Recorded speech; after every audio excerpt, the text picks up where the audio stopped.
can go, that would be a Okay, better so light. here we are. I did send out the correct ID and password to a couple of other people. So if they click on and join us, you won't get scared. Yeah, it's nobody is zooming us or Zoom bombing us. It's just a few people may come on. So this is number 3. I can't believe this is number 3. It just goes so fast. So I'm so happy to see, you know, the 3 of you so far. And if you would just go around and just say your name, where you're from, and I've asked Jody ahead of time if she would tell her story. And Amy and Joanne, you're welcome to tell a story, but don't feel like you're on the spot. Jody agreed because she has a story in The Secret of Love. I'm going to start crying because it is absolutely my most favorite story in that book. And you know how many times we went through it editing that book.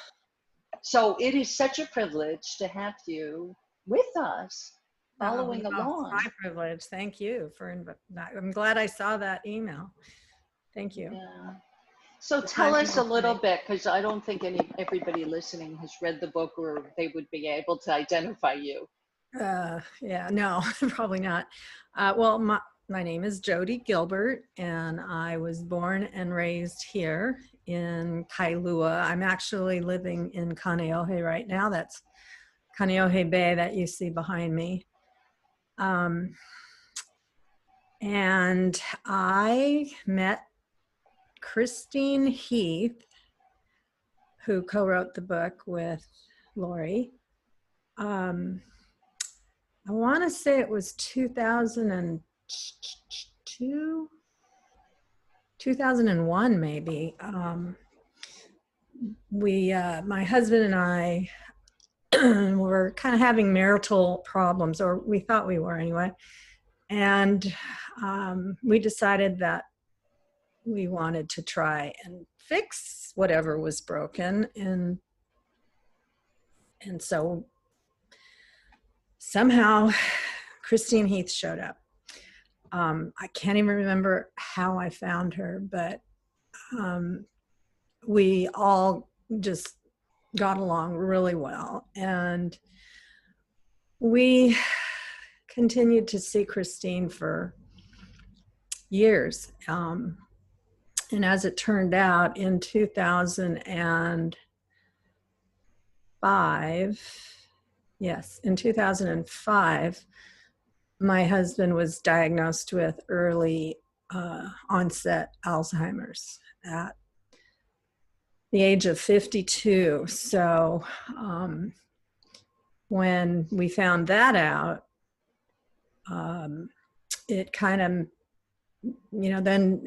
Christine, I remember that Christine and I both going, aha, so this is what's going on, because, he was very young, very healthy. He was a pilot, a very smart man, surfed every day. It was just, you wouldn't know that there was anything wrong with him to see him, to look at him, and which got to be a problem later on when he was really bad. But so Christine just really stuck with us through 10 more years of real, it was pretty hard.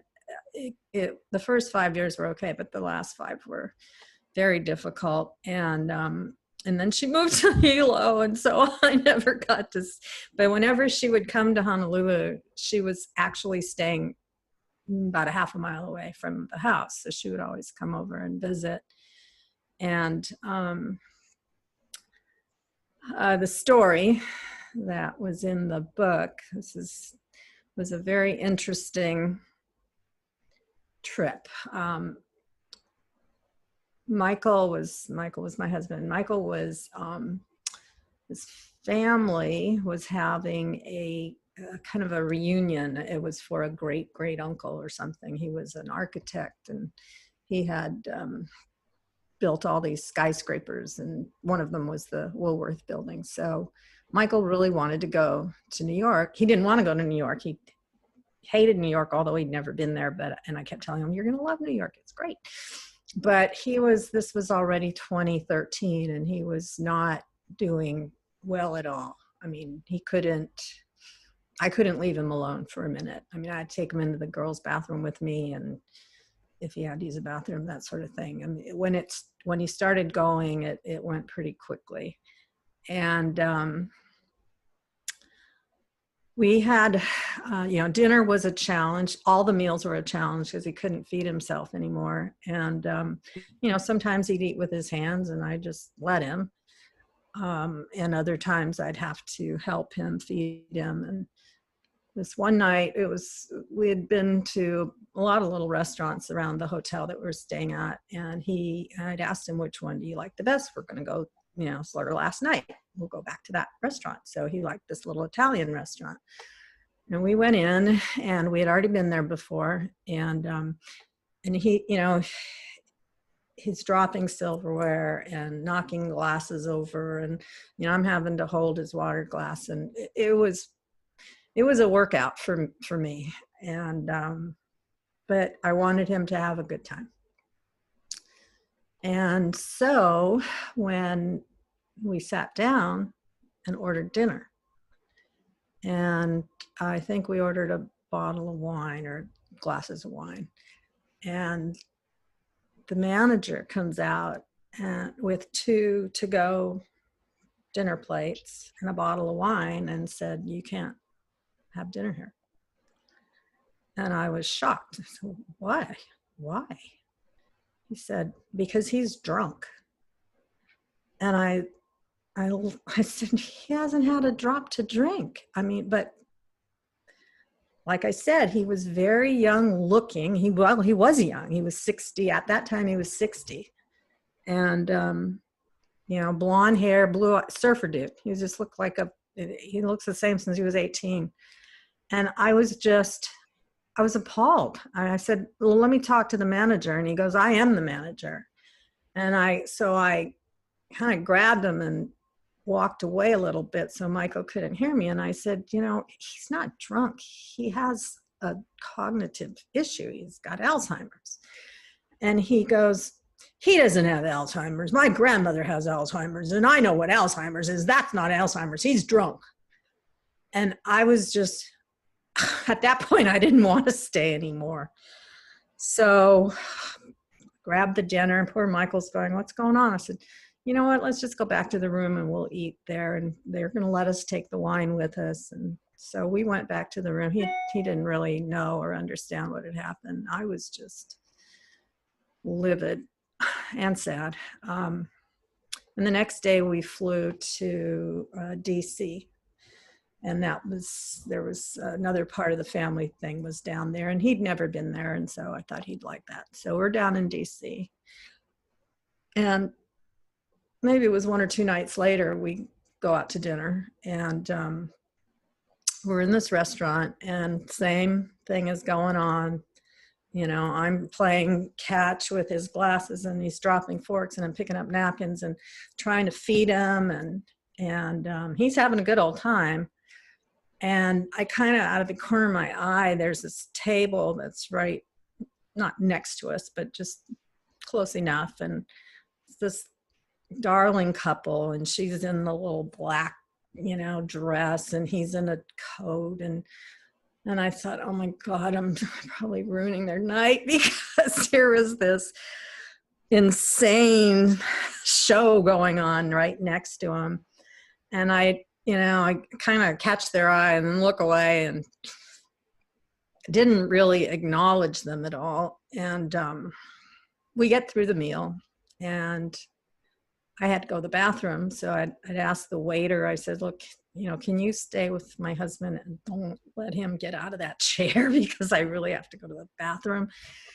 And he said, sure. So he did. And when I got back, I reached for my purse and I gave him the credit card. No. Wait, what happened was the couple got up. So I come back from the bathroom, and the couple gets up and they walk right behind me.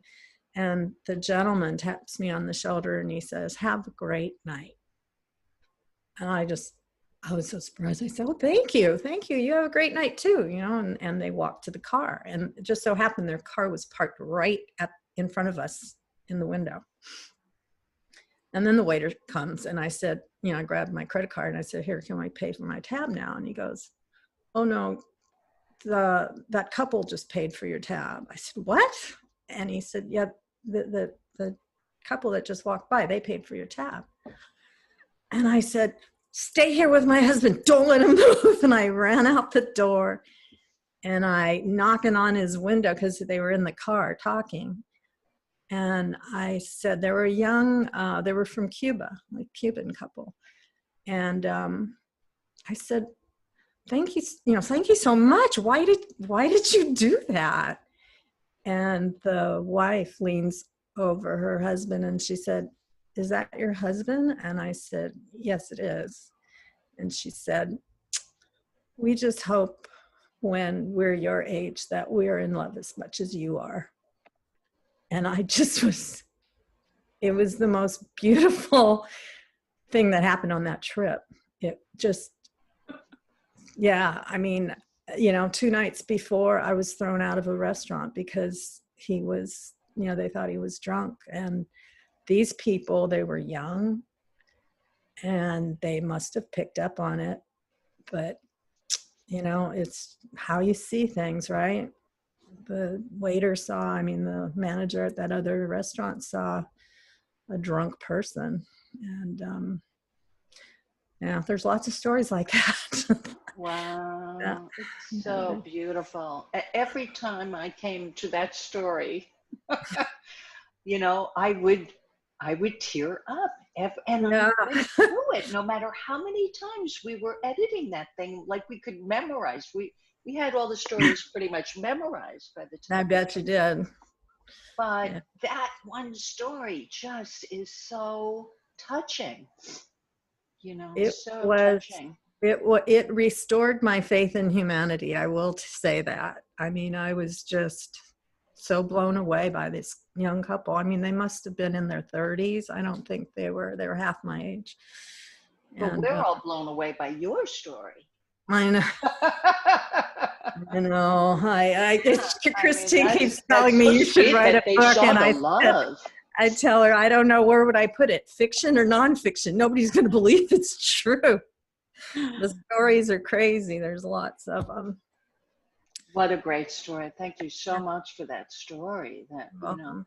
You're welcome. the love that people can share Yeah. against all odds. Yeah. Yeah. I mean, it was pretty amazing. That was a pretty amazing night.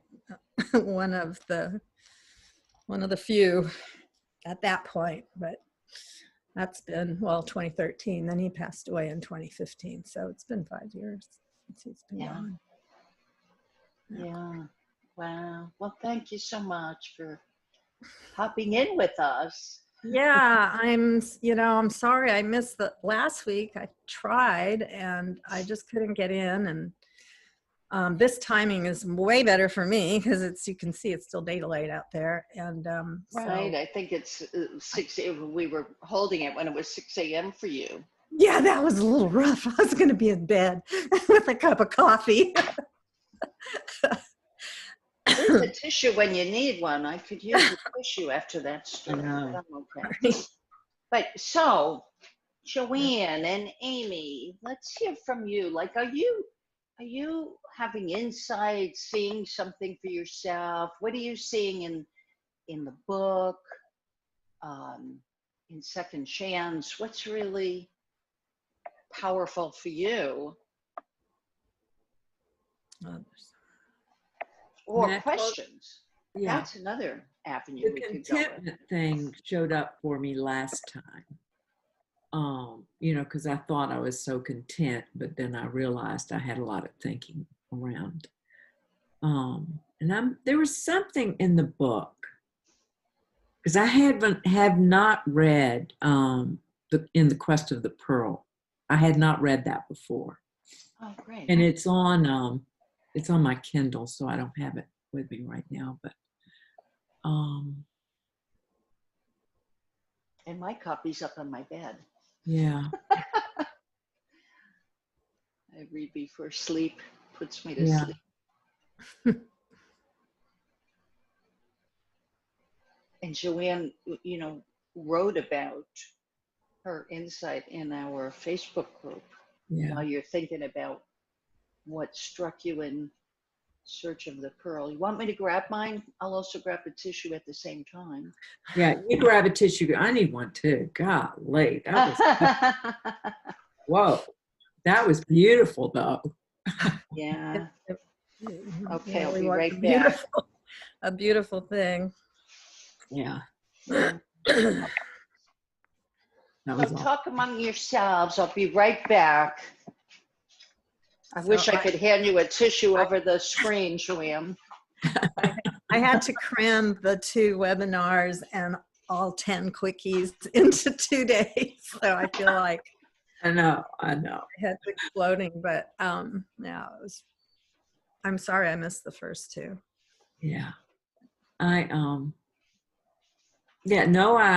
enjoying In Quest of the Pearl, the second book. How far into it are I just started it. I'm on like chapter 7, chapter 8.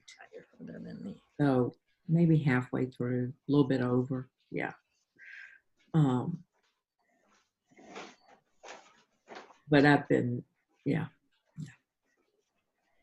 I'm actually finding The Secret of Love. What am I saying? I'm finding Second Chance. Still thinking about Jody's story and The Secret of Love. But I found Second Chance so far to be more powerful for me. But there's a few things in here. So I guess, do you have an idea of what page oh, this doesn't have chapter headings, so it's just chapter 3. Oh, it does. Form and formlessness. Is that what you were thinking about, Joanne? No, I'm in the Quest of the Pearl now. Right. That's where I am in the quest. Oh, no.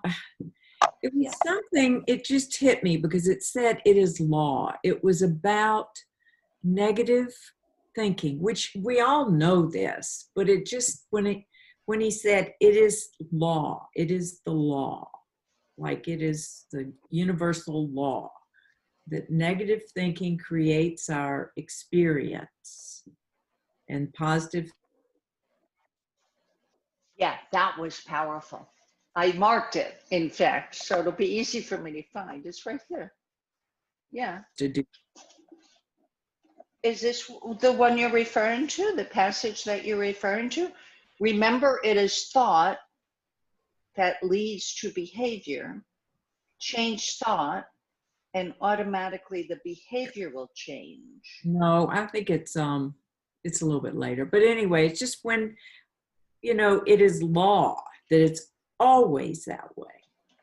And it's, you just think it sounds real to me. Why didn't we all, because I have friends and all that it's amazing. More money than me, more whatever. And our life is like night and day, and they're just not happy. They live in negativity so much. And it breaks my heart because, sometimes I can be very compassionate and sometimes it's really hard to, Yeah. There's so much of it in the world.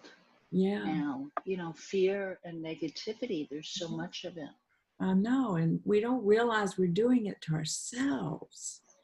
Is so innocently. Yeah. Because thought looks so real. It looks so real. That negative thought looks so real. Oh my God.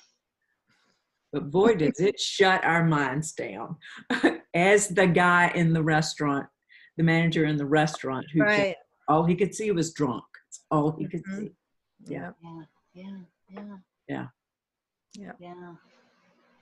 And then the couple that was in love saw love. So That's yeah, right. They were in a better space, weren't they? we're totally in a better space. Yeah.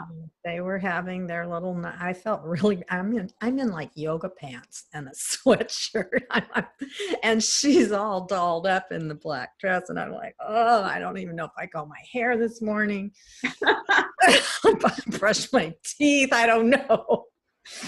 And they didn't see any of that. It's Yeah. that is, I think, what really surprised me the most. The fact that they, such a generous gesture to a total stranger was special in itself. But I mean, I could just tell when she said that about, wanting to be just like us when she's my age. I was like, damn. Okay, don't be just like this, because it's really not too much fun.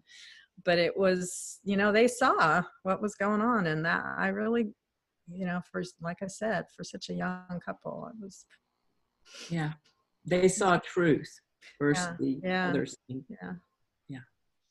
And it's not like we can just, snap our fingers and change our thinking and the world around us will change. It's not like magic, but in a way it is magic, because when you're open, right? I mean, you're all seeing this, right? That when we're open to seeing something in another perspective, just being open to it, like not trying to make that perspective happen, not positive think it, but just be open to the fact that there's another way to see this, even if I'm not seeing it right now. Yeah. Maybe I'll see it in an hour or tomorrow. Yeah. Or who knows when. Yeah. Yeah. Yeah, it's really something. And so it is really, for me anyway, that's my thinking. That's how I see it. It's just more of being open to another thought coming in. If I'm not so globbed onto that particular negative thought, if I just leave a little opening that kind of lets some light in. Yeah, that's so true. Thank you, Lori. That's really so true. And we forget, right? I mean, I still forget. I get caught up, but it doesn't last as long. Mm-hmm. Yeah.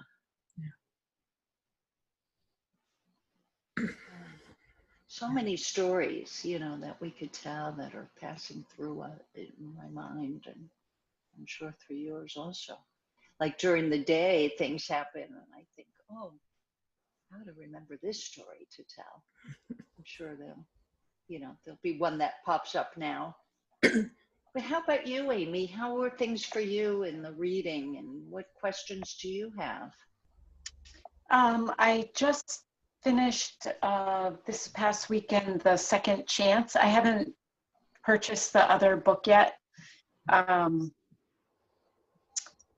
So I love the story Second Chance. I know I've told Lori, I feel like I'm struggling with the character who is like, I get the concept, but it's not happening for me. I'm not the seeing yet or knowing, and I'm stuck in the intellectual part of it. I have glimpses of it, without getting into a long story. My fiance and I have his mom living with us, and I'm struggling with his family and his siblings, and I see them not coming and being selfish, and one of them showed up this weekend and showed a lot of emotion when she was leaving her mom, and expressed appreciation for me and apologized for being so distant. And her emotional reaction and starting to cry made me see something different. So I see glimpses of that seeing and knowing, and looking at people and seeing something beyond what's my own story. So that's where I am. Like I said, I'm still struggling with the intellectual part of it, but I am seeing different ways. That's beautiful. You're ahead of where I was at my first reading. You know, when I first read Second Chance for the first time, to me, it was, well, that's an interesting story. But yeah, I don't remember having any insights back then. Well, I also just finished, before Second Chance, I finished a book called Breaking the Habit of Being Yourself, which is the same concept. I don't know if you've ever heard of it, but it's the same concept of how to be aware of your story or your negative thinking, the thinking, you know, you were brought up with that is not real. It's like you were saying, Joanne, the reality that you see is not always the truth. So the book Breaking the Habit of Being Yourself is about the same concept. And it gives more specifics on how meditation and different ways of staying aware of your thinking, and then how to break that thinking so that you can look at it in a different way. So it's very similar. And the thing that I love, I wonder what the two of you think about this too, Joanne and Jody, like what Amy was saying, that, you know, it's so easy to read books for concept. You know, that's what we're used to. We're used to reading books to get the concept of it. And that's the beauty of what I found in Sid's writings and his understandings. In fact, when the psychologist first listened to Sid and thought, wow, what he's talking about, the little I understand of what he's talking about, I think this has a lot of ramifications for the field of psychology and psychiatry. And so they started to teach the rest of us using concepts. You know, they would list like 4 concepts, and Sid went, no, that's the wrong direction. You're going in the outside. You want to point people to within. And that's the beauty of it, because then when you read other books that, you know, they're saying a lot of good stuff. You know, I put some of it on my Instagram, some of the sayings, and it makes sense. You're now being exposed to Sid Banks. I think that will bring you to a deeper understanding of what the books who are talking about concepts. It's really hard to explain this stuff, isn't it? Because it's so formless. It's so formless. What Sid found. Yeah.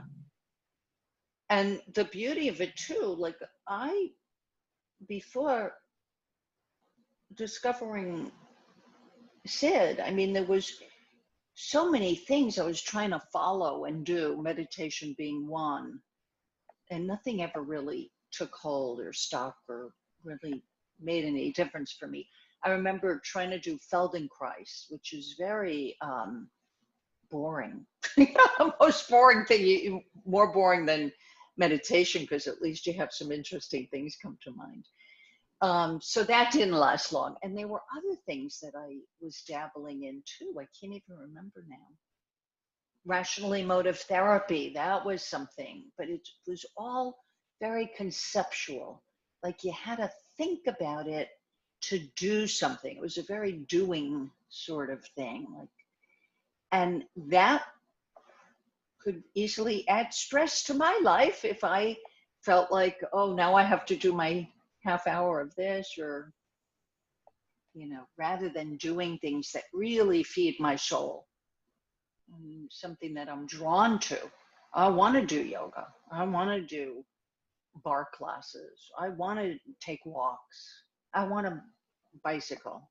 So I get drawn. It's like my soul gets drawn to good things, but it's not something I have to force into my day. That used to be stressful, if that makes sense. Yeah. How would you describe it, Joanne? No, I think you did a good job. And you know, if meditation is your thing and it really serves you, then go for it. Yeah. You know, I mean, it's whatever Nothing wrong with it. whatever you're guided to do, you know. Your inner guidance, exactly. Whatever Yeah, you're guided whatever to. is right for you. Yeah. It's a great way to put 'Cause it. I mean, that's truth. That's telling you, you know, what's right for you. Yeah. But with the 3 principles, it takes things off your mind. It just takes things off your mind that I used to spend so much time, because thought just comes through us. And we don't have to pay attention to it. We don't have to make meaning. Yeah. We don't have to change it. Yeah. Say again? We don't have to change it. Yeah. Better thought will always come. Yeah. That's, you know, that's the incredible thing to see. And Amy, that is essentially what happened. Like you, wasn't like, you know, when you recognized that his sister really was feeling bad, that she wasn't helping out more, and that you got that feeling. Right? I mean, it wasn't like you were in your head thinking, oh, she's just trying to butter us up or something, you know. You didn't go there. Which somebody, you know, in your position could have gone there, your mind, mentally. Oh, she's just putting on an act, or, you know, sure, lots of people could do that. But something inside of you just really picked up that she was genuine. Yeah.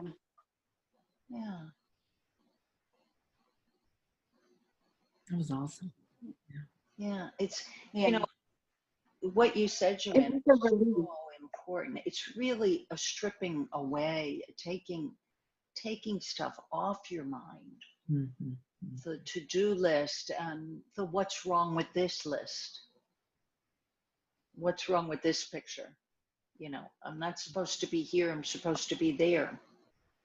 I'm not far enough along. I'm not enough. I'm not good enough. The self-deprecation that goes on for people. It's astounding, the degree that people just beat up on themselves. And that's me. forgetting.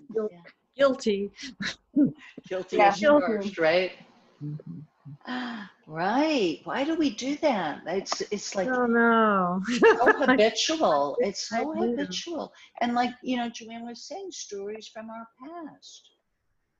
We heard it somewhere, even if it wasn't said with the same meaning, we attribute it to the person who said something that sounded demeaning. Could have meant something completely different. And most of the time that's true. Yeah. Or here's what I've done. I get upset and I say something, but I really don't mean it, but I'm just so mad, I just say it, you know. And then if my daughter, you know, if they take that with them for the rest of their life, and I really didn't mean it, I was just mad. Right. Bad things come out when we're mad. Mad, yeah. True. Yeah. Yeah. And the very same thing, this is what I really love that I definitely learned from Sid. The very, we could say the exact same sentence, but in a different state of mind, it's going to come out totally different. And it's going to be heard totally different. Yeah. Right? You could be leaving a table at a restaurant and all of a sudden realize, oh my gosh, are you leaving your hat? And the person whose hat it is could take offense. Well, no, I was just going to pick it up, or, or they hear, oh, thank you. I was just going to pick it up, but you never know. I forget lots of stuff. So thanks for looking out for me. It just can be taken so differently. Everything. Mm-hmm. And, there is this, I guess it's a concept, right? To give people the benefit of the doubt. That's a concept, but it makes common sense because we know that everybody is up against their thinking, just like we're up against ours. So even if somebody did mean it nasty, you always forget your hat. You're forgetting your hat again. Even if they did mean it nasty, that's their thinking. Mm-hmm. And their impatience and whatever is coming out at the time for them. Yeah. So what questions have popped up? I forgot to say to people when they're reading, if they have a little question, to write it down.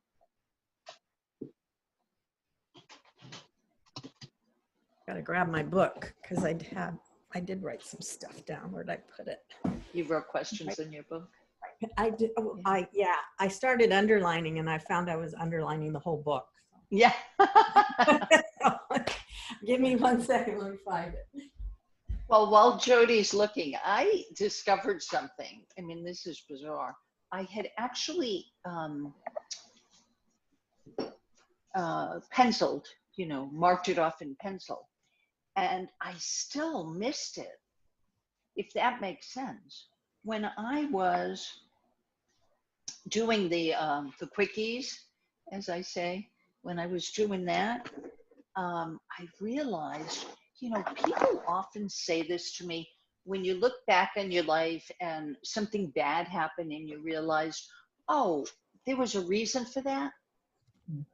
I always thought that was like a saying, because I've heard it a lot. When you look back on a bad situation, you realize that there was some good about it, there was, or it led you someplace good, or it almost feels like, at times, right? It almost feels like there's some kind of design going on that we're following. I mean, I'm making this up in my mind. Who knows? Who knows how things work? But just knowing that whatever we have to go through in the future, it's not going to look so bad. When we look back on it, I mean, look at Jody's story. Looking back on it, you can tell that story. You probably would be hard pressed to tell it when it was happening, because that was a really difficult time in your life. Yep. But what a gift, too. Yeah. Yeah. Yeah. I mean, I couldn't imagine my life going that way, but now I can't imagine it going any other way. I mean, I learned patience. That's what I learned out of that whole thing. I was always so impatient. And man, there's no place for impatience when you're dealing with Alzheimer's patients. Yeah. So I did learn to, slow down. All those years I've been listening to Christine. slow down, slow down. And I was forced to. And even now, when I find myself, going back to that old impatient person, I don't like that person. I turn it around. But I can see it now where I didn't see it before. Yeah. You notice the feeling, I'm guessing, right? Mm-hmm, You can notice it that way. And that's kind of the wake up to, ooh, there I go again. I'm doing my thing. Yeah. Or just, even sitting in traffic. When I was working, of course, I had to stop working when Michael got sick, but when I was working, it seemed like by the time I got home, I was just on fire. You're sitting in traffic, and I would be so impatient. And now I enjoy it. It's like I can't go anywhere. Look at that guy, he's cutting her off. He's not going anywhere. It's like, it's so much easier now. But it was not an easy thing to learn. But it did teach me that I can learn new tricks, that's for sure. And it came in handy too. My mom was sick. My mom just passed away at the beginning of this whole COVID thing. But oh, wow. Yeah, actually, she was 93. She had a good long run, and she had dementia. And I would see it like with my sister. I could handle it a lot. I knew it. I'd been there, done it. And my sister was having such a hard time. Wow. And mainly because she, when the person looks the same, you think they're the same person, but their brain, you can't see their brain. And it was an interesting, because Jill wasn't around that much when Michael was sick. It was hard for anybody to be around, even his friends. Nobody, there was one friend that would come constantly to see him, but it's just hard to watch somebody that you've known, for a long time go that route. And it was very interesting with my sister and my mom. Yeah. That's the beauty of it. You were able to be just present. Mm-hmm. You didn't have a lot of stuff going on. You were just there with them. No, that's it. The focus is on that person and not like why, she's saying something she shouldn't be saying, or he's saying something, or he's doing something. They can't help it. And that's a hard thing. It was very difficult to learn that, because in the case with Michael, I knew that it was a terminal disease, but it's just, I couldn't wrap my head around him not being here ever again. And so you're dealing with that letting go while you're still trying to hang on. It wasn't easy. Yeah, I can imagine. I had a lot of help from Christine, thank goodness, and Sid, and and I really haven't picked these books up in 10 years, probably. At least 5. So it was very, this is the second time I've read The Second Chance. And I, like you, Lori, it just went, oh, Mom, in my head the first time. It was like, oh, it's in Hawaii. Oh, they're talking about Mana. Oh, I don't know, Mama Leah. I wonder if she's a real person. I've never heard of her. All that stuff was going through my mind when I'm reading it. And, oh, cool, I've been there. This time, like I said, I underlined the whole book pretty much. So I got a lot more out of it this time. Wow. And I could see a lot of things as I was reading it, just in my life right now. Oh, like, Can you share something you saw? Well, yeah, I guess I can. Because I lived alone for 5 years. He's been gone for 5 years. I've lived alone, and I kind of used to having everything my way, because there's nobody to argue with me or to say otherwise. And I recently started dating, which was crazy. I haven't done that in like 50 years. But I noticed when I would, sometimes, not all the time, but sometimes when George will be talking, I'm talking too. And he would keep, he'd say, could you let me finish? And I just didn't realize, because I was so used to talking to myself, I talk to the dog. And I, somewhere in this, through the book, I went, I'm doing that. I'm not listening to him at all. I'm just processing what he's saying, and as fast as he's saying it, I'm processing it and throwing it right back at him. And I mean, nothing, we're not fighting or anything, but it's, stop, slow down and listen. And I have been doing that a lot more. Unconsciously, I can't do it unconsciously yet. I have to really, literally bite my tongue and listen. And I hear more. I hear more when I listen. Isn't that amazing? Yeah. Novel concept. So, little things like that, and it's just kind of revisiting the three principles. If for 5 years, 6, 7 years maybe, I was just trying to survive, and bad habits come back, and the patience never went away, but I really did enjoy it the second time around, and I'm going to read it again because I'm sure there's going to be more in there. Got to make sure they got all the Hawaiian stuff right.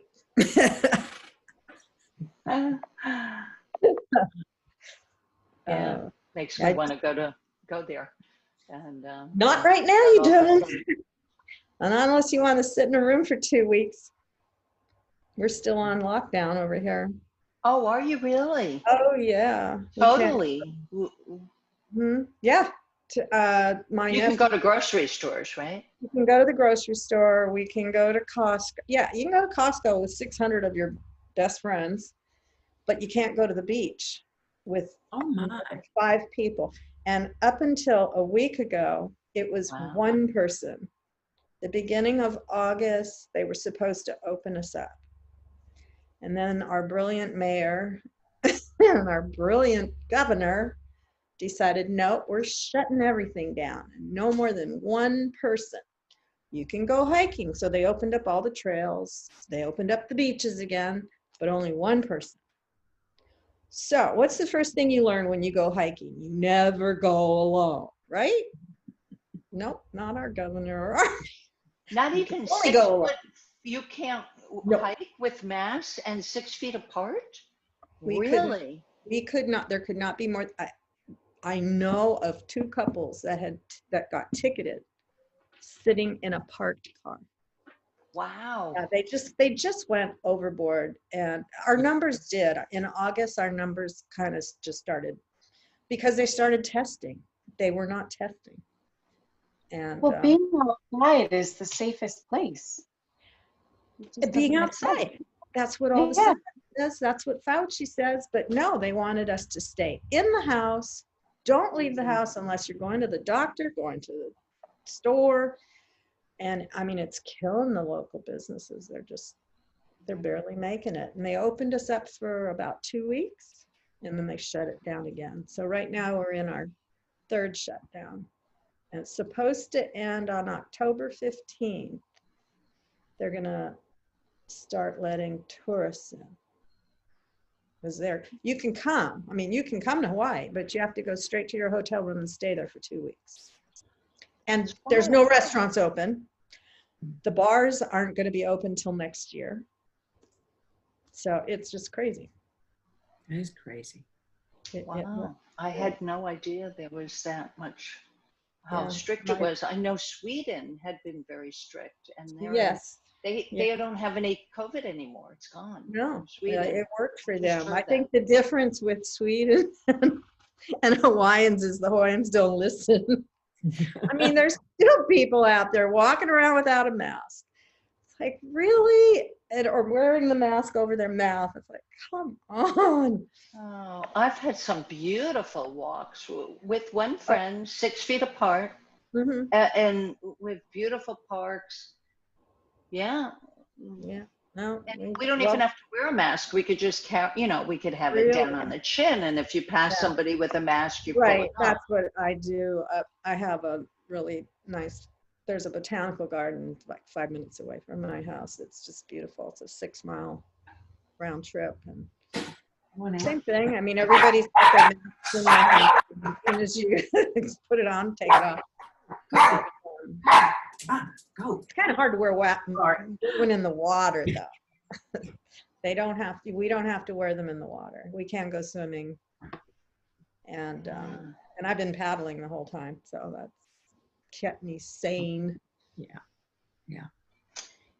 And I mean, anything, yeah, that sounds wonderful. I mean, anything that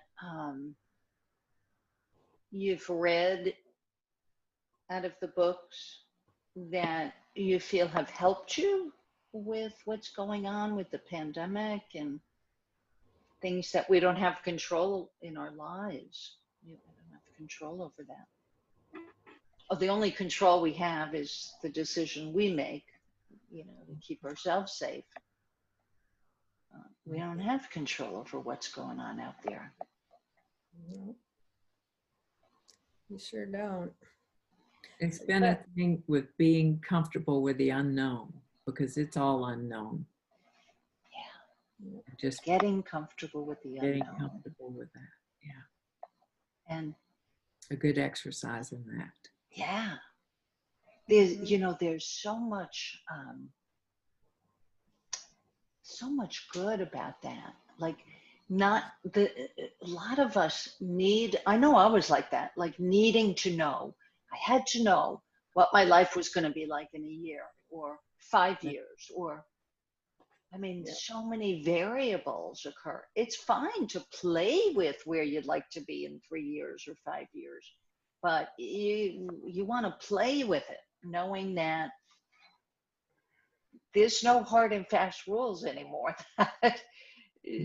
Anything can come along and change your plans for you. Yeah. And so that creates more flexibility. That allows for greater flexibility and less rigidity. And then if things don't go our way, we don't get all caught up and upset about it. Mm-hmm. It's okay. That's not the right direction. I'll turn and go in a different direction. Yeah. Yeah. You're going to say something, Joanne? Well, it's interesting. This is fun because you living in Hawaii. We set these expectations. And I noticed reading this book, this is what I realized. I had a friend back in 2001 or something 2002, that got married on Kauai, on the island. And I went. And she told me so much. I mean, she built my mind up so much. And I had all these expectations. And then when I got there, my mood probably was not as, whatever. This is way before I knew about the 3 principles. And my expectations was so high that I got disappointed. And it dawned on me, and I was blaming it on her that she set my expectations so high. She told me that. But then I realized I put that in, she just said it because that's the way she saw it. I mean, she was madly in love and they had this place over there, and I go over there not in love. And but it was all, I put too much, it's my planning, my thinking it's going to be so great. And actually, now when I think about it, it was much better than I thought it was. I just didn't meet those my view of it didn't meet those expectations. So I'm disappointed versus if you know, just go a little bit more open-minded. Yeah. Yeah. So fascinating how perspective works. Oh, Life, our experience is literally an inside job. it is. It We're is. I didn't creating know that then. No, did not know that then. And I mean, yeah, I blamed her for a long time for.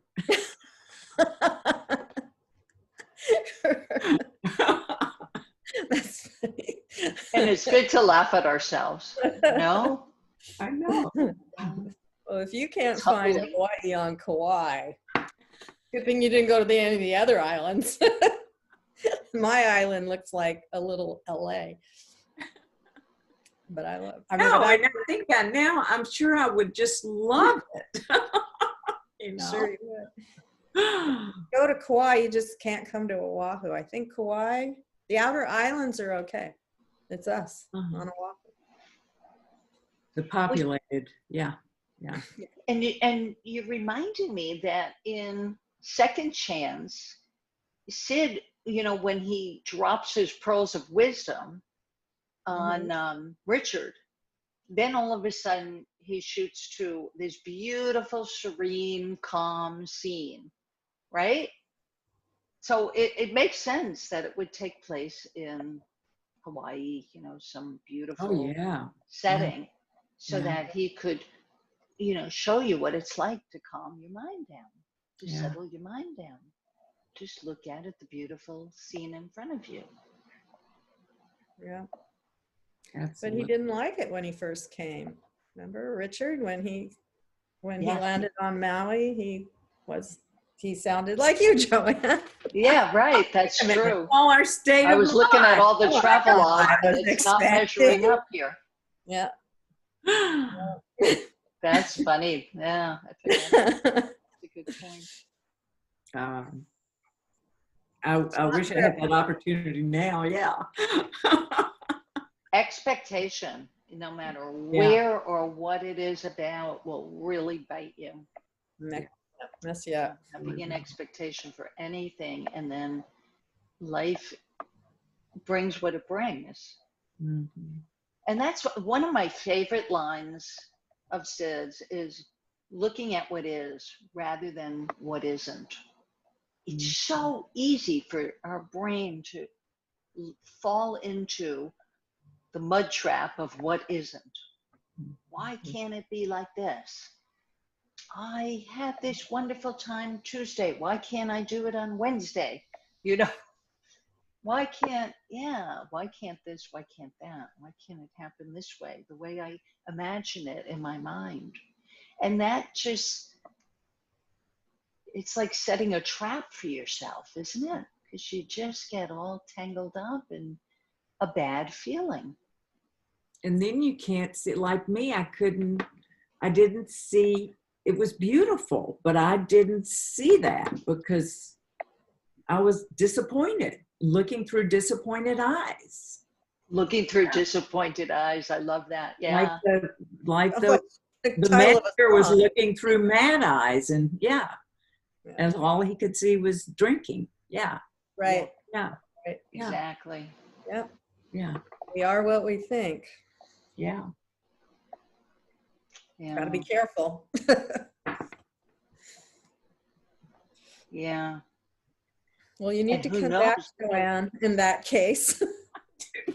Talk about, You're exactly right. I think you do.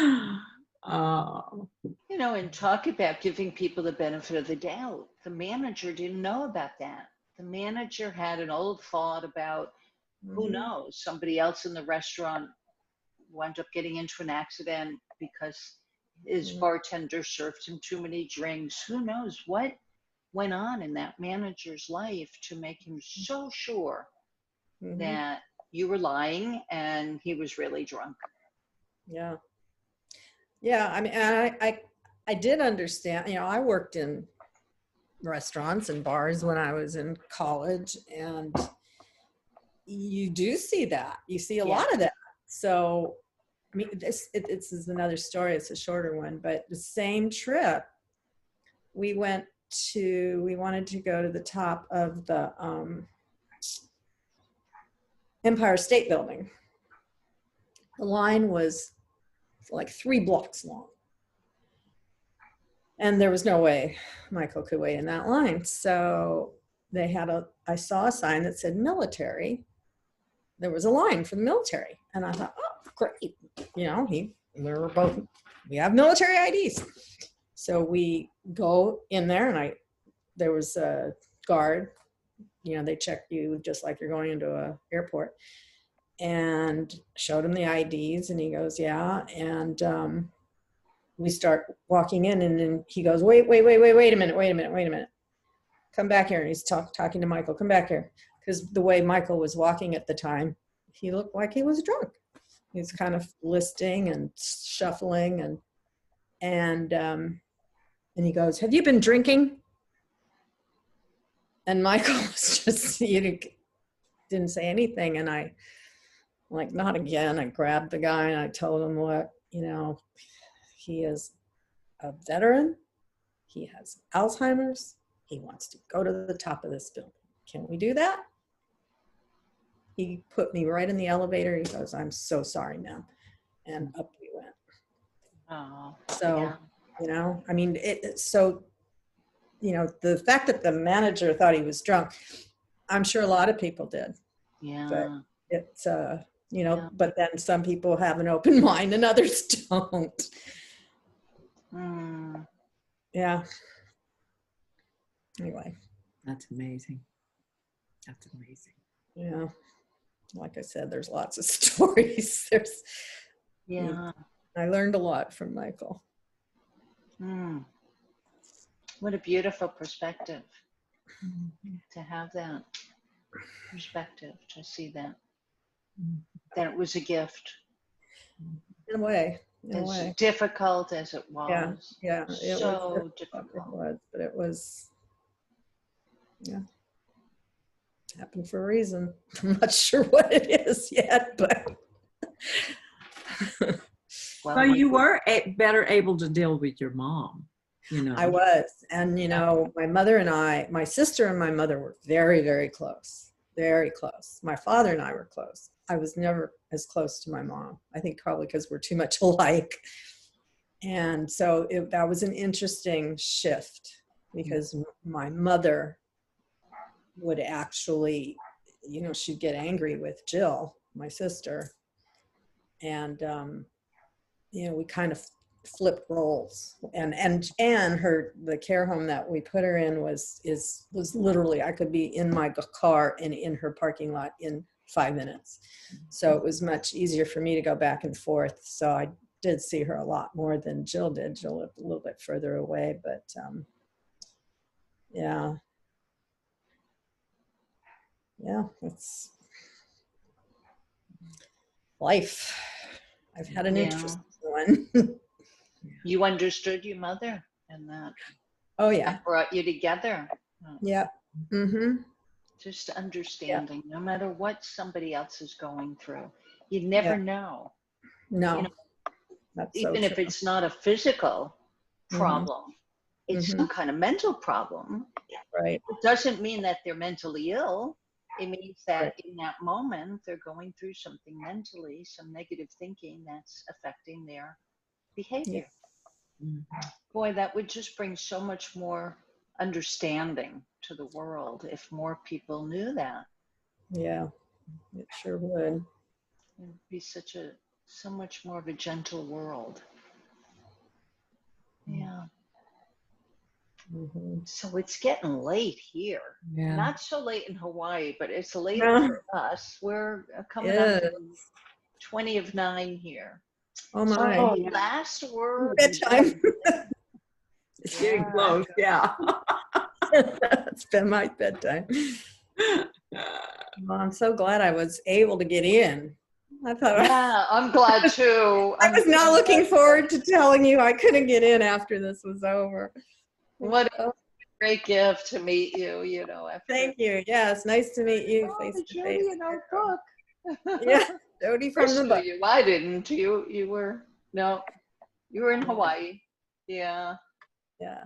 So such a pleasure, and thank you, Joanne and Amy, and hopefully I get things right so that we can meet again next Wednesday and have a bigger group.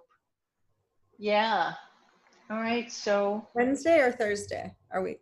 At Thursday. did I say the wrong day? Yeah. Thursday. Yeah, Thursday. Wednesday was the old day. We've changed the It's time okay. so many times. Oh my It'll goodness. stick in my head. So, okay, Thursday, same time, same state.